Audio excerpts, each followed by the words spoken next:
Balita mula sa Central Luzon, mula sa 12 kaso ng pertussis o ang whooping cough sa Pampanga, 3 na ang namamatay habang sa buong Region 3 ay may 48 kaso ng pertussis. Ayon kay Pampanga Board Member Mylene Pineda Cayabyab, ay iba yung ipag-iingat ngayon at paalala ang kanilang binibigay sa mga mamamayan.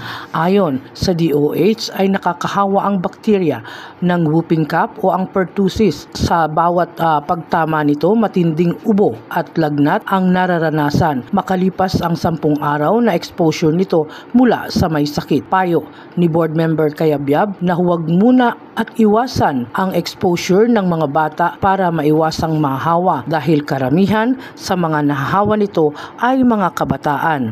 At kung may sintomas na nakikita ay iwasan ng ilabas ang mga bata at agad magpakonsulta sa doktor. Pinaghahandaan na rin ng provincial government kung sakaling lumala ang sitwasyon. Para sa MBC TV Network News, ito si RH25, Grace Sansano. Sama-sama tayo, Pilipino.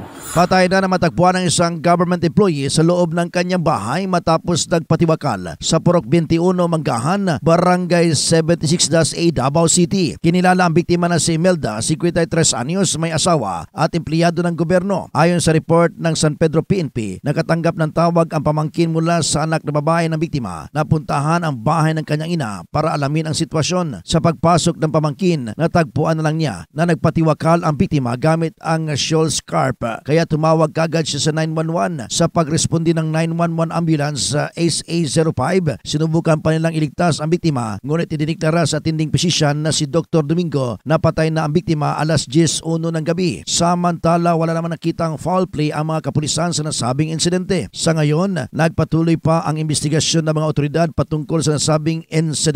Para sa MBC TV Network News, ito si June Soter. Sama-sama tayo, Pilipino!